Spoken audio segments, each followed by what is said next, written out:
Hi,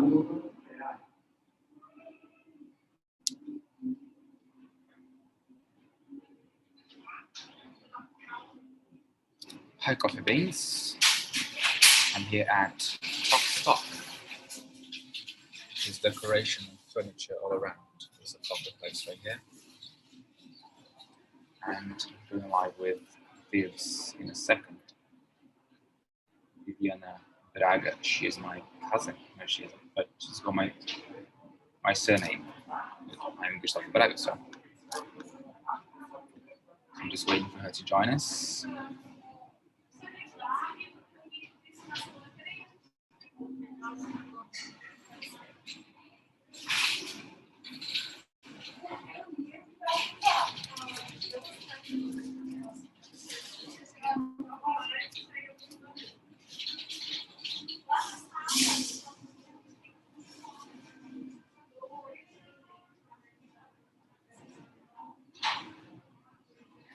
Hi, Coffee Beans. So Viviana is just joining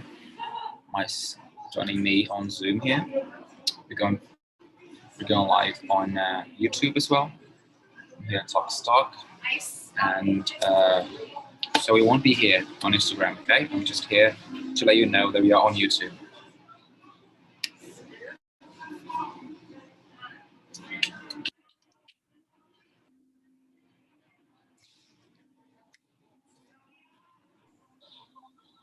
Hey, Vivs.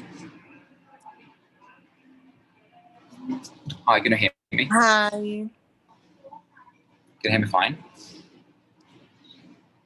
Yes, I can hear me fine. I can hear you. Can you hear me? Yes. I'm good. And you? Doing great. I had two missions this morning to find a place to work and to go live with you, because I just moved to a new flat and I haven't got any internet there yet. And I wanted to come to Talk Stock to see some furniture and decoration, and I ended up doing both at the same time. That's okay. I was trying to guess where were you. So Talk yeah, Stock. You're trying to guess. Yeah. I like it. They have a cafe here, and just learned they have like a little table and Wi-Fi, so it's great. So after here, I can keep on exploring and look for inspiration for my new plans. So how long have you been living in Australia? I've been living here for 3 years now. 3 years. Nice. And you work as a tunnel engineer. I've been working for this company for 2.5 years.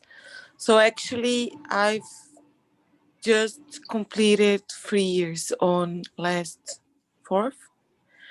So 12 days ago. And 2.5 working for this company. So you got the job after you moved to Australia or before? Yes, after I moved to Australia. You just went there and then you got the job. Wow, that's crazy. Exactly. So you had nothing, had like no prospects. You had no prospects of employment. Actually, when I left Brazil, if there was no prospect to get a job here, actually no. When I left Brazil, I was very organized to try to get a job here. Like when I left, I was bringing reference letters, sworn translated. My bachelor's degree is sworn translated. I had bought IELTS preparation course here. So the first 6 months were just to study for IELTS and then be ready, get all my documentation completed to apply for work visa. Wow. So today we're going to talk about the IELTS, and to begin with, I want you to give us a definition of what is the IELTS. What is the IELTS, in my opinion? It's just an English proficiency course, English proficiency exam, sorry. So, and I believe it opens so many doors. I think as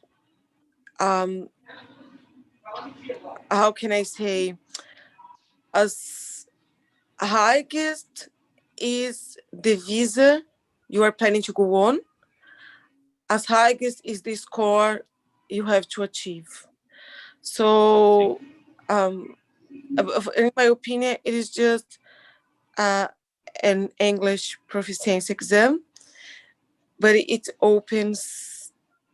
Yeah, it can open actually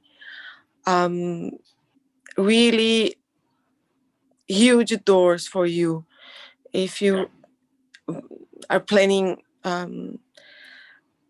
study overseas, like a MBA or something, a master degree, or if you are planning to work overseas. If it is just a volunteer job, um, some visas for to go on when you are in the process to find a visa to go on, you realize that it is mandatory. At least the countries I made the research, like New Zealand, Australia, or UK.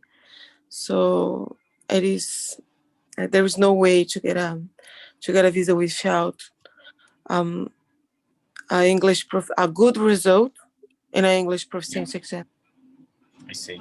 Just like a key, right? A key is a very simple object, but it's powerful because it can open the doors, which are the actual entrance to the opportunities, into the rooms in this case. And how much did they have to score in order to get a job there, to get a visa? So for this visa, competent English was enough. So if I'm not wrong, it would be 6 in each score, six in each band. Sorry, score 6 in each band.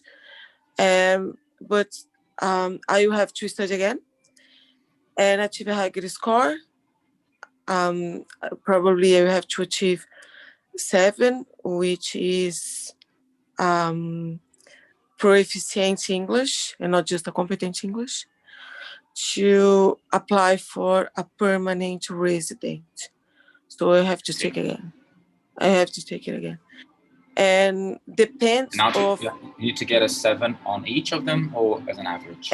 no, 7 in, at least 7 in each of them. And depends on also how is the competition for that visa you are chasing. You sometimes have to achieve 8, score 8 in each band. So you have to prove you have a superior English. So for in some cases, the migration can be very picky. So it is something to So search about. It's both good news and bad news, because like IELTS goes from 1 to 9, right? 9 is the highest score, and I took the IELTS 6 years ago in Australia, and I got an 8.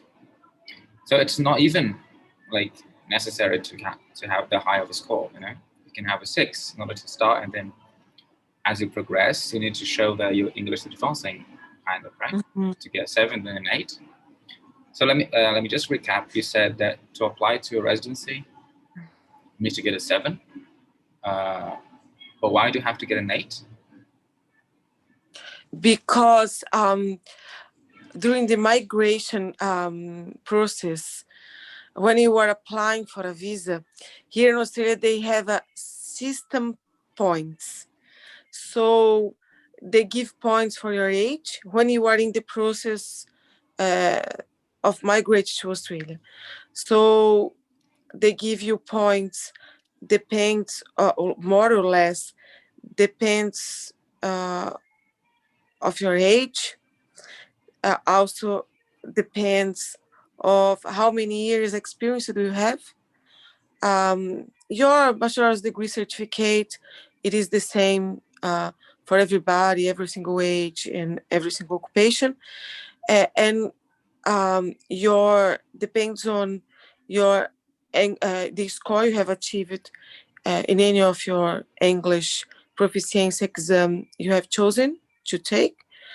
They will give you more or less score. So as highest is your score, as highest is the points the migration give you during this process. So if you just achieve a competent English 6, you don't they don't give you any points on this on the criteria English. If you achieve 7, they will give you 10 points. And if you achieve 8, they will give you 20 points. And 20 points, believe me, it is a lot of points. A lot of points. Yeah. So it will be easier for you if your English is a really high level English, if you're really. But, something curious to share with you guys. I took IELTS for the first time in 2018. I think it was March of 2018, just 4 months after uh, uh, get get here in Australia. And 1 year after, in May,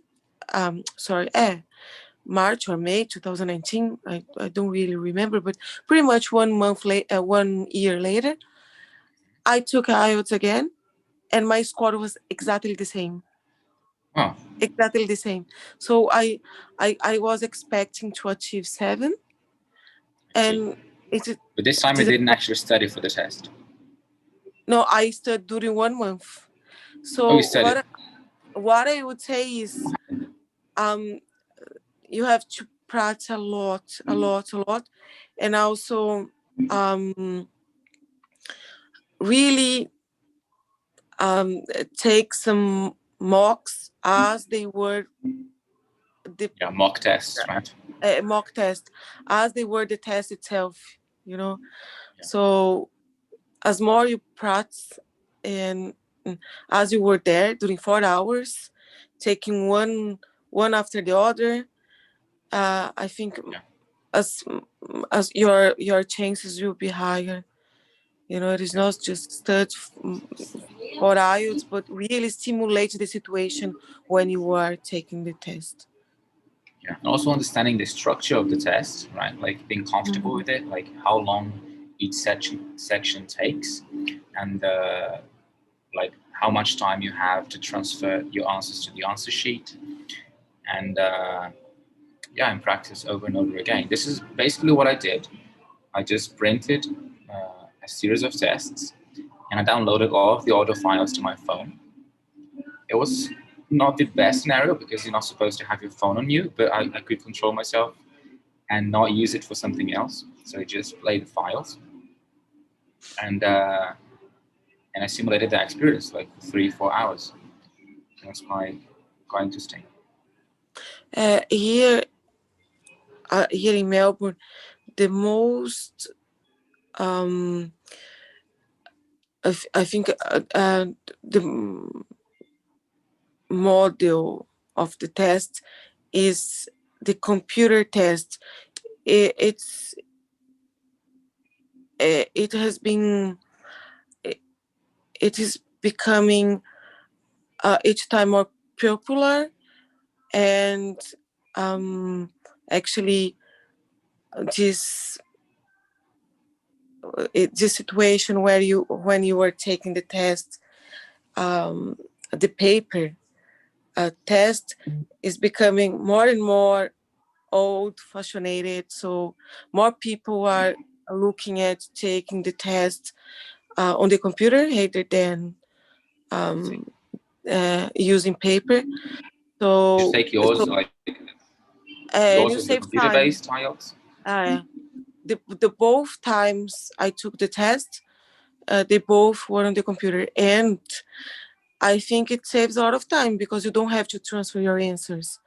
So, but if your mocks are being on paper and you suddenly find yourself taking the test on the computer, you can get a little bit confused. So I would suggest people also try to um, take some uh, simulate the situation or using some websites. There are a few good ones on the internet. So Do you have one specifically to recommend? I like IELTS Liz. I think her name is Liz. I would spell her name with Z in the end. IELTS Liz. So, and she's very good. I think she has been teaching and students to take this test and giving tips for this test for pretty much 20 years now. So I think she's very experienced. She's very good, very good. So invite her for next time we talk about the IELTS. And so you said it's better if you take mock tests in the same style or modality of the test you're actually taking. But do you know when you sign up to the test, do you decide if you're going to take the paper-based or the computer-based one, or it's a surprise? No, as soon as you made your registration, as soon as you have done your registration, you have to decide if you are going to for computer-based or paper-based. So at the moment that you are getting your registration done, actually, and also if you are going to take general English or academic. So if you are taking the test because you wanna study overseas, it will be mandatory to you to take academic one.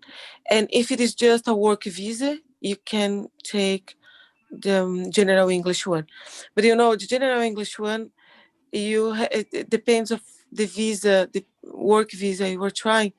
You have to achieve you have to you can't lose marks. You have to achieve a so high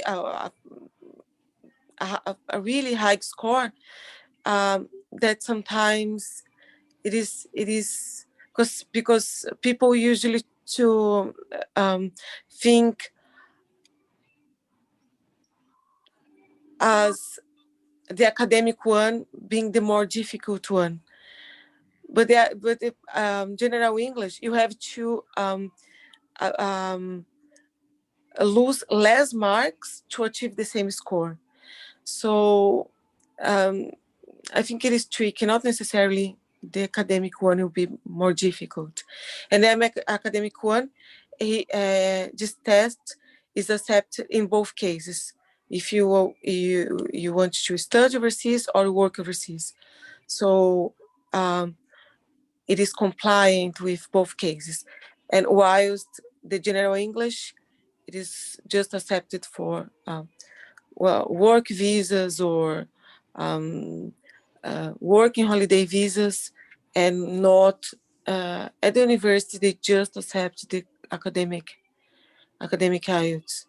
So if you are, I would say, if you want to study and work, go for academic, because then one test can solve both problems. I didn't know that they would accept academic for job applications. They accept for sure. For job applications, in my case, I am an engineer. The only one they don't accept anymore is Cambridge, because they think Cambridge is all about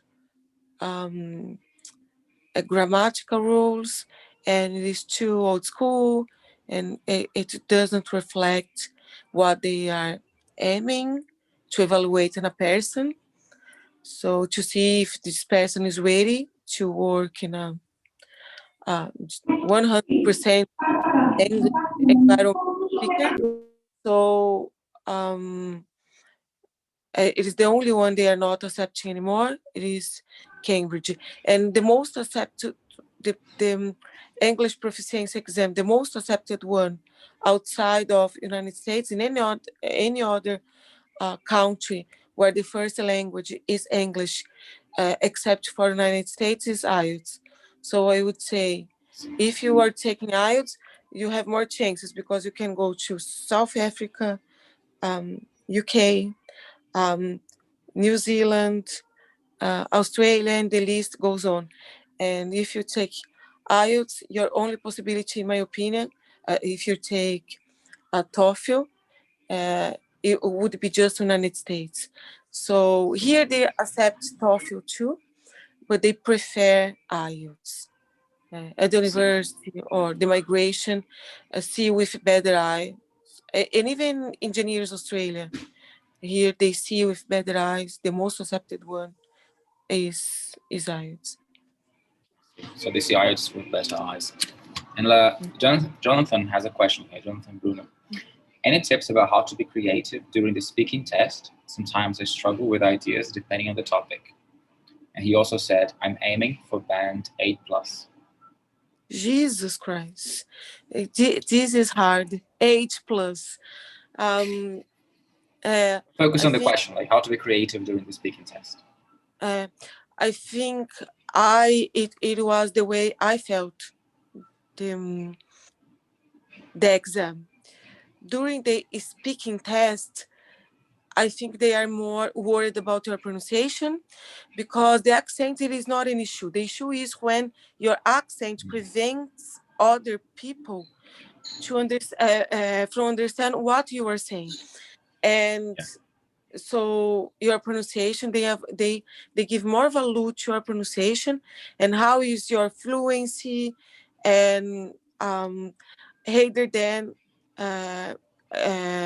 how good is you on grammatic, or I think they are pickier on pronunciation and how you express yourself. And writing, it is really a cake recipe. There are some I could it was my best score was writing, and it was the only one I could achieve 7. And I think it is because you have to follow one script. So the way they want you to the introduction, the development, the conclusion, what they want to see in each part of your essay. So writing test is all about this essay script. Listening, it is just to don't get distracted and really know the most useful words for IELTS. I think they have 10,000, you can find on the internet 10,000 words in IELTS. And the last but not least, the speaking, listening, writing, and reading. I think reading is all about tips and control your time. So otherwise, you can't have done the whole test in 1 hour. I think you have 1 hour for each. So listening is less than 1 hour, but for reading and writing, you have 1 hour each. So if you are planning to really have done your just part of the test in 1 hour, being reading or writing, I think you do really to practice a lot and be able to control your time wisely. So I would say, I also have a tip for speaking and for reading. For reading, it's interesting if you read the questions first, because you can use scanning or skimming to answer some questions. For example, if there's a question about a year. So in what year did this happen? And then the answers are all years. So you can just scan the text and look for years. And then when you find a number, you just look around it and you confirm that's the answer, and then you answer that without actually reading the text. So like if you check like 3 or 4 questions, just by doing that, you save a lot of time. Speaking was my worst score because I was trying to be creative, and this is a problem. Actually, I was trying to say the truth, because the question that they asked me was, is there an object in your house that is old, that represents traditions, and that reminds you of your ancestors or something? And I spent like a minute and a half trying to remember an old object in my house. And that was my problem. I shouldn't have been trying to remember. I should have just made something up, because they're not focused on the content itself, you know? So I could have just talked about the first thing that popped to my mind, like sofa. Oh yeah, there's a sofa in my house. It's a French sofa. My grandfather brought it from France when he escaped from the war. Like you can just make something up and not overthink it. You know? And actually, they are more worried about your pronunciation and how you can express an idea than your actual memory yeah or truthfulness. or your grammar, or Yeah. it neither need to be true. It can be a story that you have created, and it's so good. It doesn't neither need to be true. So when are you taking the IELTS again? And what's going to change this time? Because you said that you studied for the second time and didn't get a higher score. So what do you Yes. think you have to do different this time in order to advance your score? So first, be very I think this time I'll try to obviously study a lot, but it won't pay for a course anymore. I will read a lot. I'm planning to read a lot and visit these websites that can help you to can help you with your progress. And also there are some YouTube channels created to help us out as well, but especially be more how can I say, I think the last time when I took, I was a bit tired, you know. I was about to go on vacation, and this time I will try to do the opposite, to start studying after get back from vacation, you know, and be more relaxed.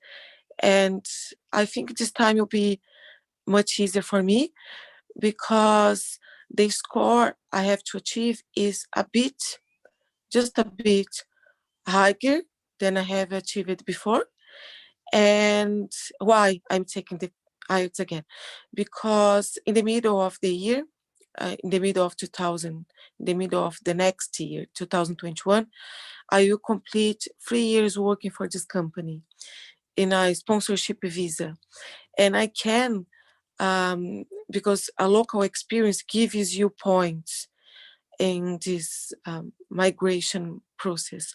So I can, with these points, my local experience, points, doing my local work experience, plus my points doing my experience back home, plus my bachelor's degree, my age, every single specific criteria I am mentioning now, they give you points. And especially a good score in IELTS can give you 20 points. I can apply for my own visa. I won't depend on the company's visa anymore, because at the moment my visa is tied with this company. So as soon as I complete 3 years working for this company, I've been working for this company for 2.5 years now. plus this new score on IELTS, I can apply for my own visa. So this is the main reason I will take the exam again.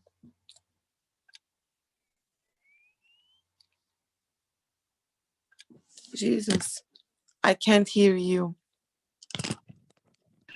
Oh, I had turned off my microphone. I believe one of the reasons why maybe you kept the same score is because, like, oh, I'm here for a year already, so I must have improved after this year. So I don't even have to study that much, you know.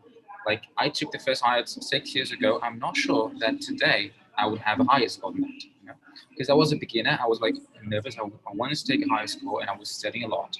Today, I'm not sure if I would study that much, you know, and then I might get a lower score even. So to always have this beginner mindset in order to advance your skills, mainly in a test like this, which depends on studying the test, not necessarily learning more English. Being more within the test module rather than English overall. Makes sense. So I want you like a final / first tip. Like, where should we start to study for the IELTS, and how do we get to this level that you are in? Because I see that you have a deep understanding of how much the IELTS weighs in your score, like for residency and all of these things that you have in mind already, like your age, how much you've been there, your experience in Brazil. So how do we start, and how do you get to that point? Just to wrap it up. I would start this time is preparing myself to take the exam again. So, as I said, I think less tired than the last time. It is one important thing because the life here can be crazy, and you know. But I mean, like, how someone in Brazil who wants to follow your path should do. Like, what should they do? Pardon? Someone in Brazil who wants to follow your path, wants to move abroad. Okay. On. So I would say people here, I've been seeing so many people getting here without being prepared to apply for a better visa compared to that one, the first visa they came. So I would say visit the migration website. Research make a simple, fast research on what type, because there are plenty of visas, so thousands of visas. Which visa would switch you better in the future? So make a quick research and trying to find more visa options and trying to identify which one it is the most suitable for you in the future. Which one would be your next one, and what kind of requirements the migration makes for that visa you are aiming for the future. So, for example, my case, I visited the migration website, and I was aware of this point system they had in place, they still have. And then I researched on the internet, and I found at the time a Brazilian guy. He is chemical engineer, and he and had a video on YouTube. He filmed a video explaining how he got his whole documentation ready prior to come here. And then he even shared on the internet some, for example, reference letters from previous company he had worked for on the internet, so people could have could get a template, you know, so they could download that reference letter to use that as a template to explain for the company what kind of documentation they were after. And so I used it, the reference letter he shared with us to explain to all the companies I have worked for in Brazil how I would like to my reference letter, how I thought that my reference letter should look like. And then I straight away sworn translated everything. And when I left to Brazil, I already have my whole documentation ready. So I would say search for visas, try to evaluate on the migration website, try to identify which one is the most suitable for you, what kind of requirements they what the migration requires for that visa. And then you can find people on the internet who already have that visa to help you out with templates and tips of how you can have your documentation ready without the problem is get here without your documentation ready can be an issue, because if I was trying to in 3 years ago, if I tried to get my documentation from here, being here, that would be a challenge, you know, that would be much more difficult than get here with the whole thing ready. So it saves a lot of time, and it also prevents you from lose a good opportunity since the beginning. Like after 6 months here, I was already working in my area. So it was fantastic, you know. It was very, very, very, very quickly, very, very, very fast. And I know people here who already got in Australia with permanent visa, like 189, 190, and they took 4 or 5 months to get a job here. So I didn't have this work visa yet, and I took almost the same time of who was here, got here with a proper visa, a proper work visa, right? They already had this problem, but I was, because I was already, I already had the whole documentation required by the migration. So it saves a lot of time, you know? So they had the work visa and you didn't, but you got the job first. No, I got the job pretty much in the same time frame. I got the job 6 months after got here. I got the job. I got the job. Yes, I got the job pretty much 6 months after getting in Australia. And some people who get here already with a permanent resident visa, they apply from Brazil to this permanent visa. They sometimes take for them. It takes for them sometimes 4-5 months to find a job here.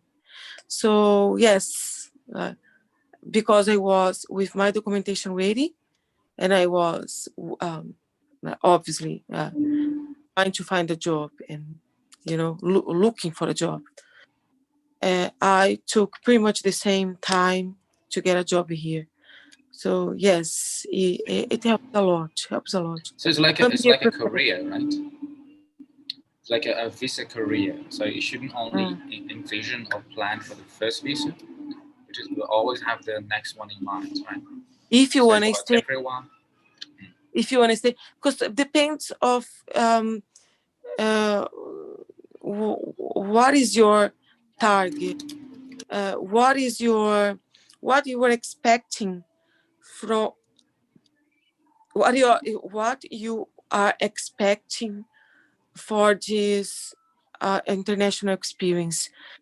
If it is just live abroad for 1 year and then come back, just improve your English, just you know, um, you know, visit other countries. If it is something, if it is a short experience, maybe you don't need to be that worried about the next visa. But if you are aiming to stay in the or in a more medium term or long term condition, or if you are even planning to migrate to Australia or other um, countries, I think it is worth it. And if you don't have a really good English, it was my case at the time when I left to Brazil. So I think you really should try to, you know, build a path to get there. So yes, I would say depends of what you were expecting for your international experience. You should try to um, search for more visas than just a student visa for a post graduation, or um, you know a um, working holiday visa, or a special visa for who is after volunteer jobs overseas. Um, I think so. I would say yes. I would say try to inform yourself better about how many visas the migration is offering at the time. I think in 2021, as soon as this pandemic situation is sorted, and I think it won't take long because now we were getting closer of one solution. I think most countries, they will begin their vaccination soon. So as soon as it is sorted, so many countries where they depend on migration, people from if since a tourist to qualified professionals. As last year here in Australia, more people left the country than entered the country. So in 2021, they will have to um, reverse the situation. They will have to let more people in. So as soon as we have a vaccination, yes. So they need workforce. They need people to work. They need workforce, and they need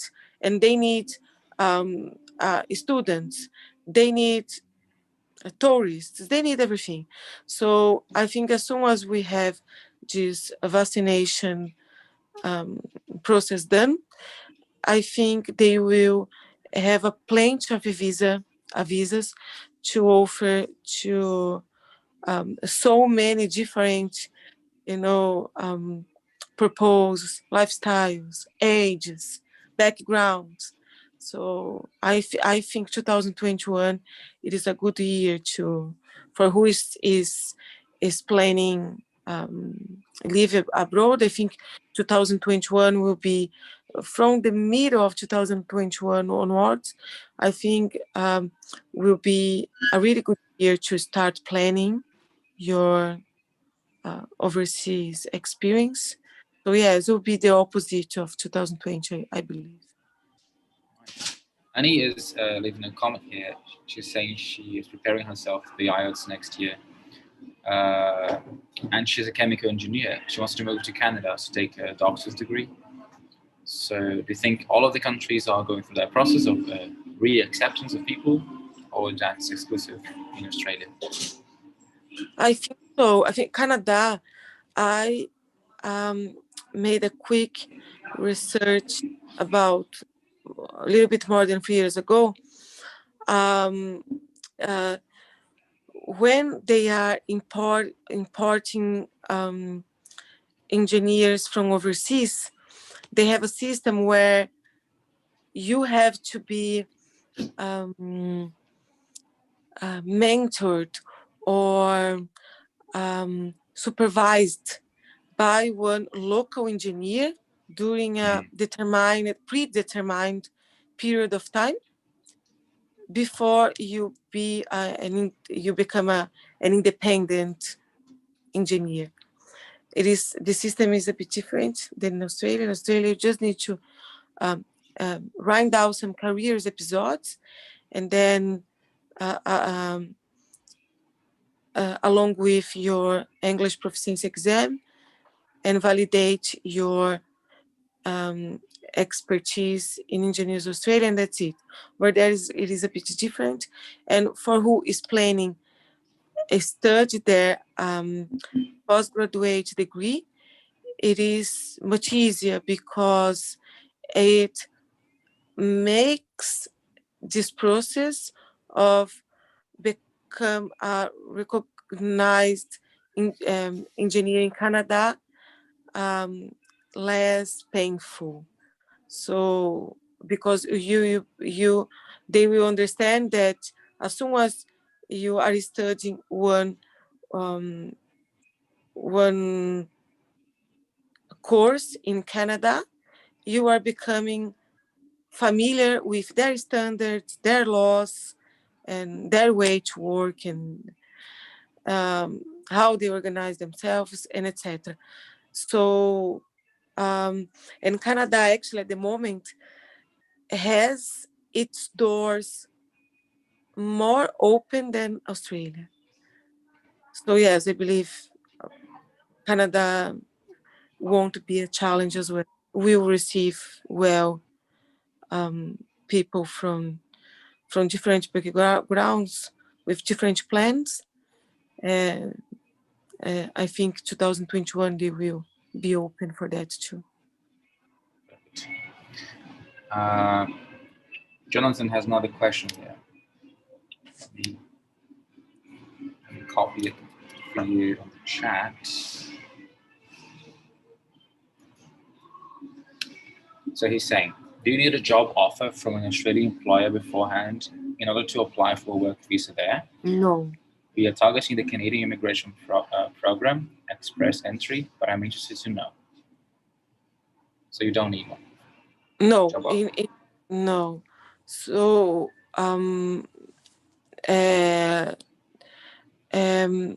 just to make sure I understood the question, could you repeat that, please? Okay. Do you need a job offer from an Australian employer beforehand in order to apply for a work visa there? You don't apply for the work visa. If it is depends on the visa. So depends on the visa, yes, and depends on the visa, no. You can do by yourself, depends on the visa, or you have to rely on your employer to get a visa. So, for example, if it is a sponsorship visa, so your employer will be your sponsor. Yes, you have to receive an offer for from an employer to be able to get a work visa. But who will apply for this visa won't be you, will be your employer. The employee doesn't do anything. Oh. That's the sponsorship one. A sponsorship one, which is my visa. My visa is sponsorship visa. So yes, I had to receive an letter of employment, they call here, from my employer, but who applied for this visa were them, not me. Okay, one visa. But here in Australia, not all countries we have this possibility here. United States we don't have, but here we have. It is you can apply for your own visa, your own work visa, which is already the permanent resident visa. At the moment, you have to meet these requirements as part of this point system. So as long as you are young, highly qualified, experienced professional, and your occupation is in one skilled occupation list, so they have a list of occupations they are lake at the moment here, and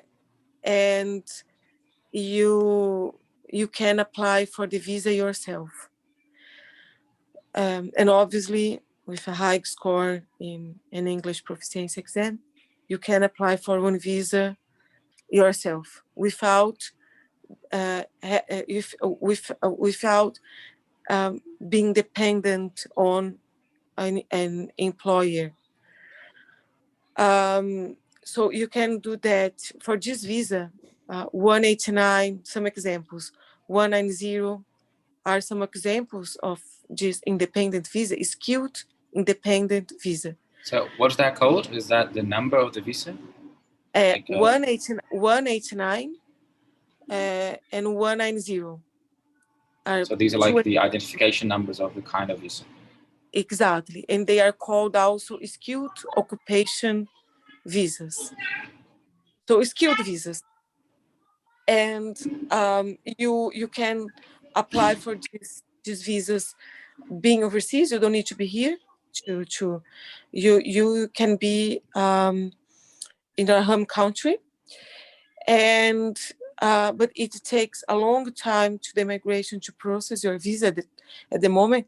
2-4 years ago, in what depends of the occupation and depends of how many points you had, I would say in 1-2 weeks they would invite you to apply after you have done your express of interest. But now it is taking much longer. It is taking like sometimes almost 1 year. Whilst the sponsorship visa, even you have met this point system, you have like almost 90 points, 100 points. Even that they're taking too long because they are not needing so many people as they were in the past. But on the other hand, if you are here, even with a student visa, it was my case, you can try to find a sponsor. If you have an experience, if you're an experienced professional in some specific, you have specific skills that match what the companies are after at the time you are chasing a sponsor. So so depends on your skills and depends how many points you are able, your profile will guarantee you. Is easier the sponsorship visa, or can be easier this permanent resident visa. Another visa that allows you to work here in your occupation is the postgraduate visa. As soon as you complete 1-2 years master's degree here, you can apply for a postgraduate visa, and you can work here for 2 years full time in your area. So it is another possibility too. So there are a plenty of visas to go on, a plenty of.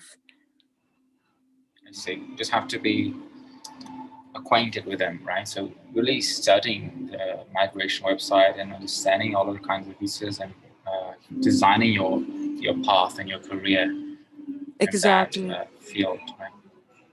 Okay. For some reason, I cannot see YouTube anymore. I cannot see the comments. The last comment I saw was Vanessa's. She's going to give a talk this Friday about financial planning to live abroad.